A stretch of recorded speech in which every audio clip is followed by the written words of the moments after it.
So you've probably heard by now about the OpenAI Hugging Face hack. Now, we're not going to do a deep dive on this incident on this podcast. There's lots of available information out there, a lot of YouTube videos. We suggest you read and listen to them because we think it's a pretty darn important thing to be cognizant of. But here's what we want to talk about today. We think the hack is instructive about today's enterprise security exposure and the potential impact of that exposure, an understanding of the root cause, and obviously some understanding of the potential solutions. So here's the bottom line. Yes, there were some technical control gaps with the OpenAI hack, but fundamentally we think the agents have an expectation gap. We think they're benign. And while it was technically benign, it did go rogue. In other words, specifically, it went beyond our expectations and it hacked another company. Now, the second thing that we tend to think of is that these agents may not necessarily be powerful enough, or at least not powerful enough to do much damage. They have a limited blast radius, I guess. We believe our expectations on both counts are incorrect. Or incomplete, and that has some powerful consequences. So here's the deal. Today, enterprises have powerful models, and they're getting more powerful. Any limited blast radius is probably incorrect. That blast radius, if anything, is going to get bigger and wider and more consequential. Next, we think our agents are benign, that they align to our expectations. We know, just based on this example incident, but there's other ones if you just do a quick search on X or the internet, that these agents are not necessarily aligned. It's not that they're malignant or anything like that. It's just that they don't have the context or, dare I say, the values that we have or expectations that we have. And they may approach trying to reach an outcome in a different way than we would. The key message here is you need to pay much more attention to your agent security posture. And that's what we're going to talk about today. My name's Eric Broda. And I'm Davis Broda. Welcome to the Agentic Mesh podcast. So Davis, let's start. We used the OpenAI hack as the backdrop for our podcast today. So tell us a little bit about what happened. Well, the OpenAI Hugging Face hack started with OpenAI attempting to test the cybersecurity capabilities of both a model they were using and a new model that is not yet released to the public that's even more capable. And they were trying to run it in a sandboxed environment against a known benchmark of security vulnerabilities, effectively a test where the AI is intended to take a security vulnerability and turn it into a working hack effectively. And it would score better the more of these it is able to accomplish, the more of the results it's able to get from the system or system is able to get access to.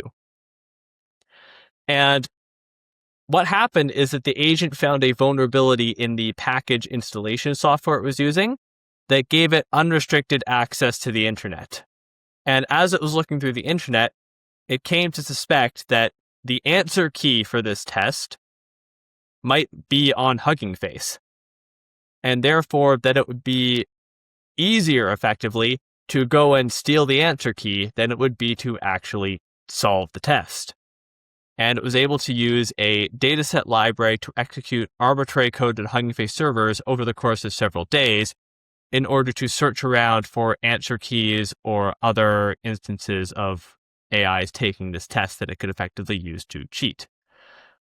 And Hugging Face did detect this hack, but they had quite a few difficulties in actually dealing with it.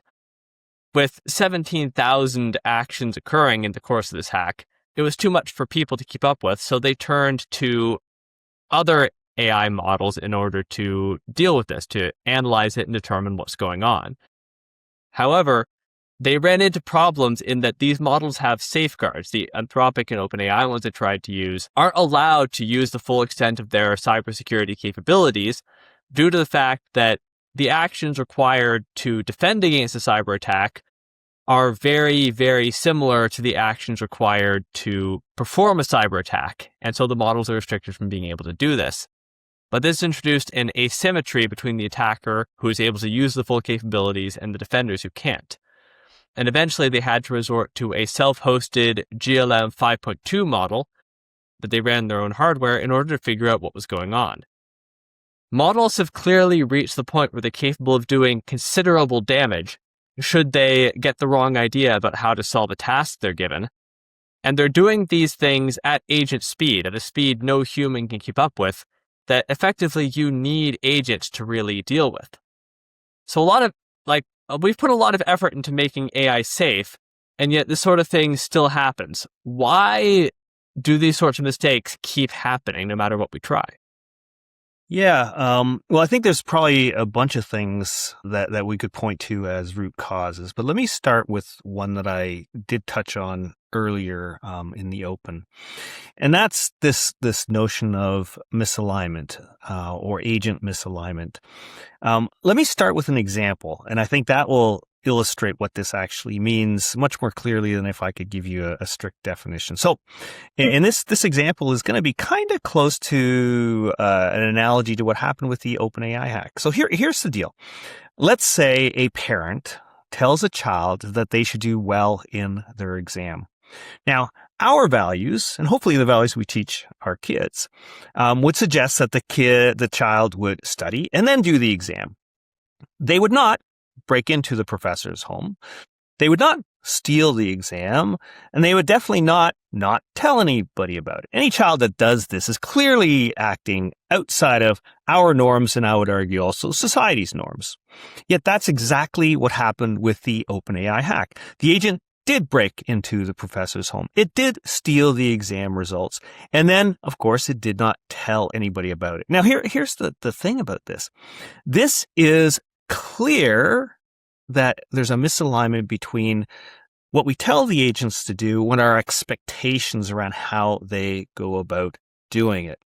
Now, what is very clear to me, and I think the consensus is that there's no malignancy or bad behavior per se, or bad intent perhaps, on the part of the agent. It was following instructions, but those instructions were not clear enough, so it took whatever liberties it needed to actually achieve the outcome that was expected of it. So in our mind, the alignment is actually a measure of how closely an agent's goals match the goal that the person intended it to have. Now, this is quite tricky, and actually there's some very subtle differences that can result in quite large differences in behavior. Now, in this case, the goal is to secure as high a score on the benchmark as possible, while the actual goal we had, or we expected the agent to have, was to test its cybersecurity capabilities. Inadvertently, this resulted in the agent trying to cheat and figure out how to get the answer key, which would, of course, satisfy that score high goal, but it was actually not the goal that we had intended. So despite us giving instructions, here's the problem. We use English, which has ambiguities that we're all aware of. Sometimes the expectations that we read so-called between the lines, there's a ton of implicit knowledge. There's a ton of common knowledge and even cultural assumptions that the agents may not know anything about. These things also vary from person to person. So really, there's no guarantee that the AI shares the same values necessarily, more specifically, the same understanding as you have when you actually gave them the goal. So that's the problem that we have. Now, Davis, I've talked about alignment, and that's obviously one of the things, but there's more controls that we need to think about. Maybe we should be limiting access to tools to just the ones it needs. Where's your head at, Davis? Yeah, I'm in agreement with you there that while misalignment is one of the problems, it's not the only thing you can do to limit this. For an average AI user rather than AI developer, misalignment is a very, very difficult problem to solve. It's not really something that you have much control over because it's baked into the models to a large extent. But tools are something you very much can control, at least with the AIs you're running yourself. And one of the things that allowed this to happen is access to overly broad tools. A lot of the coding models people are using by default, the Claude Code, the Codex, they all come with tools that allow the AI to do arbitrary things. And In some ways, this is very convenient. You don't have to have specialized tools for everything you need to do. You can run everything Mm-hmm. through a Bash tool or a Python tool. But this comes with inherent vulnerabilities. If a tool is capable of doing anything, it can definitionally do anything, including a bunch of things that you don't actually want it to do. Historically, this has included things like deleting production databases, but as we see with the OpenAI hack, this can actually become an increasingly large problem as the model becomes increasingly powerful. If you want your models to only be doing the things you want them to do, even in the case of misalignment, then you need to ensure that the capabilities of that AI are limited, that it doesn't have access to tools that allow it to do anything it wants, but instead that it has access to tools that allow it to do the specific thing that it is intended to do. If you're using a coding agent, then you don't need to give it unlimited internet access. You need to give it, you might need to give it access to a particular API.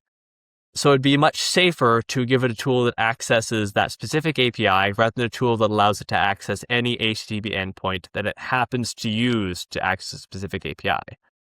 Similarly, if you need to, say, do an ls or a cd or similar commands with Bash, it's better to give it a specialized tool that has a very limited subset of commands it's capable of doing, rather than the generic Bash tool that can do literally any command and through that execute arbitrary code.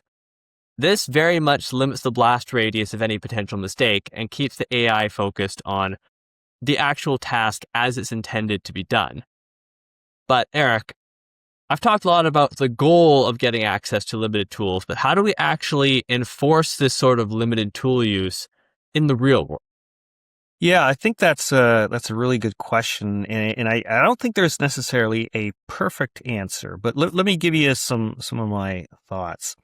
I think the first thing, and I think the consensus around this in terms of an objective, not necessarily being able to hit the mark quite yet, is to have agents become zero trust. So what does that mean? It means by default, an agent has zero tool access. It's not able to collaborate with any other agents. It has zero access to your environment, and it does not use your credentials. It has no standing permissions, no standing credentials, and any action that it takes needs to be validated every single time. Now, how do we actually go about doing that? Of course, there's techniques. You can have an identity, and therefore, once you have an identity, you can layer on things like OAuth 2. But OAuth 2 it's really it's the equivalent of, it gives you scopes are the equivalent of a role, for example. And those roles typically are aligned to an identity, but they're managed in a way that we manage roles attached to real people. They're relatively long-standing. That's a problem. Tool access should be only as needed, when needed, and it needs to be validated every single time. There is no standing permission or credential. So we believe you need to introduce a new construct, grants, if you will. So these are grants that allow an agent to invoke one tool call, a very specific tool call that it's asking for. That grant is given to the agents. That grant is time limited to a very, very short duration, or it's a one shot. And that grant is defined externally by an external control point. Perhaps it's a process orchestration or agent orchestration capability. And when that orchestrator delegates a task, that task is given the specific tools that can be used and perhaps even the duration of when they can be used. Maybe it even defines the skills that can be used. That's that central or external control point that is given to a trust authority that we call that generates the grant, gives that grant specifically to the agent. The agent then uses that grant to execute a tool call. It goes to a control point, a tool executor, if you will, that validates the grant. And only if that grant is valid will it actually execute the tool. That gives you a level of control that is well beyond anything that's out there. It's well beyond anything related to OAuth 2. It's well beyond anything in MCP today. But based off of what we've seen with the OpenAI hack and the other examples that are out there, we believe that any enterprise today that allows unbounded, uncontrolled agents in the enterprise, whether they're coding agents or otherwise, is opening themselves up to an incredible exposure. And with the power of these agents, the blast radius is only increasing. The damage that can be done is only more consequential every moment that we wait. This, we believe, is a mandatory evolution of where security and control around agents needs to take place. Time-limited, one-shot grants. Reminds me, in a way, a long time ago when I was hands-on doing some Unix, yes, Unix, not Linux, sysadmin, we had a practice where anytime somebody wanted to invoke a higher level, a privileged command, we had kind of a four eyes principle where the person who was doing the work was overseen by another individual. The command was written, the other individual verified it, and then it was executed. Of course, we used sudo and tools like that gave us the elevated permissions, but that elevated permission was only given for that limited specific duration for the execution of that one command. And it was overseen and validated by somebody else. So the practice we're talking about is something that in the human world, the sysadmin world, and of course in many other circumstances, is a way to actually control access and verify access to sensitive resources. That is what we're talking about here with tool grants, being able to govern and limit the access to agents, to tools, sensitive tools, only when actually needed. And that, we believe, is a fundamental step to achieving that zero trust model that we've talked about. Now, Dave, as you know, it's more than just enforcement. We need to understand what an agent's actually doing, so we can monitor it, right? Is that kind of the next big deal? Yes. If your agent is restricted in tools, that's a good thing. But these agents are getting more and more powerful, and there's going to be more and more gaps that surface as the models get more powerful. So in order to really make sure your agents are doing what you want them to do, you need to be able to monitor them. And something like logging isn't really enough for this. Things are moving at agent speed now. With 17,000 events, you really can't read that log in real time. Like, this is a sort of thing that would take days to go through by hand, but that is exactly how many events were generated in the Hugging Face hack. Logs are there to provide auditability, not observability. They're used to track and reconstruct past actions, to have a record of what happened so that you can look through it at a later point. But they're not really there to track actions as they're occurring and allow intervention as an event happens. They're only really useful after the fact. So you're going to need monitoring mechanisms that can turn the fire hose of incoming events into something that can actually be used in a real-time manner. You're going to have to figure out which signals matter and which signals can be safely ignored. And you're going to need to correlate, summarize, and prioritize the information that actually gets shown to people into something that they can actually process. That's a small enough set of information they can actually read through it, understand it, and take the appropriate actions. Anything out of the ordinary is going to need to be surface. This can be an above average number of actions being taken by a given agent.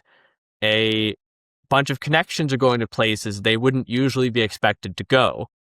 The repeated use of credentials that are only used infrequently, or if there's been a lot of tool approvals in a way that doesn't match up with historical patterns. And this monitoring, once you've got it set up, is going to need to be connected to something that lets you take action based on these.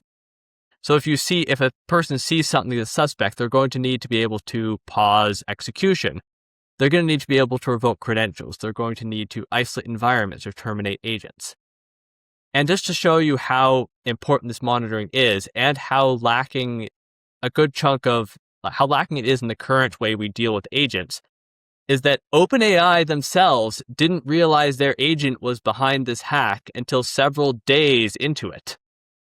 Like, they simply weren't aware until they saw Hugging Face posting about the hack, and someone started wondering, hey, what's our agent been doing these past few days?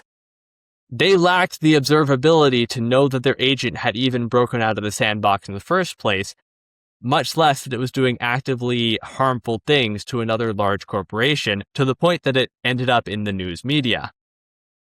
So, with so many events flowing so quickly, so many novel problems, and these things moving at a different pace, how do we actually keep up when agents simply move this quickly? Yeah, I think the bringing it back to the OpenAI hack, and I think as you mentioned, the agents are defending against the agents. And I think that's the theme. Agents as defenders, if you will. So let's kind of wind back again. Let's explain why we believe this is mandatory, and this is the only way to go forward. Typical attacker is viewed as typically a person, maybe a team of people that are executing commands trying to hack into an organization. The key phrase there is it's a bunch of people, a team of people, maybe very coordinated, very skilled people, but people nonetheless trying to attack a company or a security perimeter. What this example shows us, this OpenAI hack, is that we have agents attacking companies. And as you mentioned, Davis, 17,000 actions. There's no way that any team, I don't care how big it is going to be able to address 17,000 actions. People are not going to be able to work at the speed of an agent swarm. And that's exactly what Hugging Face found. They actually had to use GLM 5.2, I believe it was, an agent to, probably a swarm of agents to actually understand what the hack was, who did it, what actually happened, and then actually try and remedy it. So the clear message that we see is that, when agents are working at machine speed, you need to be able to defend at machine speed. Quite simply, agents are operating too quickly for people to keep up. We need defenders, agents that operate at machine speed.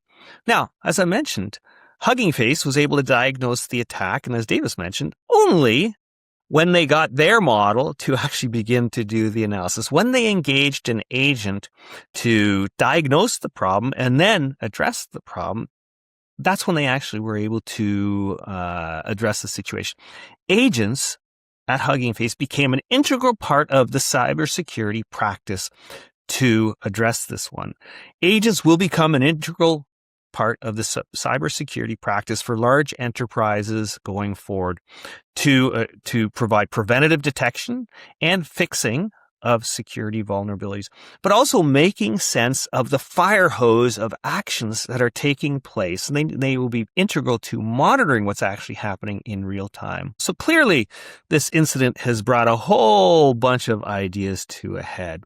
I think the key message for you, the chief architect, AI practitioner, somebody building agents, or you're the chief risk officer even at a bank. If you're using agents today in your enterprise, perhaps as unbounded coding agents, this incident should be a wake-up call. This incident should let you understand what actually could happen. And these are powerful agents today. And we may say, the blast radius with our agents, we don't have that blast radius. The damage they can cause is very small. Or maybe these agents, we have greater control over them. But here's the thing. These agents are only getting better. And what happened today with unreleased models from OpenAI will be available, whether from Anthropic, OpenAI, or some of the Chinese models, and some of the European models. This is a situation that is a clear and present issue, I would argue, danger today. And an enterprise needs to understand their risk exposure, and the security team, the chief security officer within the enterprises needs to get a hold of this now. We need to be proactive, being defensive and reactive is not going to work this time, especially not when your attackers are working at machine speed. Here's what we recommend. First off, you need to understand that there will be a misalignment of agent values to your expectations. What do you do about it? You need to be as clear as possible in the instructions that you give your agents. Okay, so that's providing the necessary level of clarity. However, that's clearly not sufficient. You need to corral this overly broad use of tools. It is a security exposure to give agents bash access or shell access. It is a clear security exposure to give them access to your environment. It is clearly a security exposure to allow them to operate under somebody's credentials that may be elevated. You need to corral broad tool use. We have a recommendation on how to do this, and that is based off of tool execution grants and a combination of a trust authority that issues those grants and a tool executor that validates those grants. These are table stakes, we believe. Yes, they're evolving, but the architecture paradigm and approach in our mind is actually very clear. Next, observability and auditability. As Davis mentioned, auditability comes through logs and obviously enhancing and summarizing those logs. But then that's necessary. It's not sufficient. We need real-time observability, and we need agents that are listening to that observability fire hose and actually being able to aggregate and understand what's actually going on and proactively identify what's actually going on in the enterprise and identify hacks as they come up. That is something that needs to happen at machine speed. Last but not least, agents need to become an integral part of your cybersecurity defensive posture. It's not going to be sufficient to have people as your primary defender or a human team, if you will, to actually understand what's happening when the attackers are working at machine speed. Defender agents, if you will, need to be an integral part of your security posture. That, we believe, are table stakes in this evolution of how agents are actually participating in business processes and in the enterprise in general. Table stakes, the world is evolving quickly, but hopefully this has given you a little bit of insight as to kind of where you need to go. Thanks for listening. See you next week.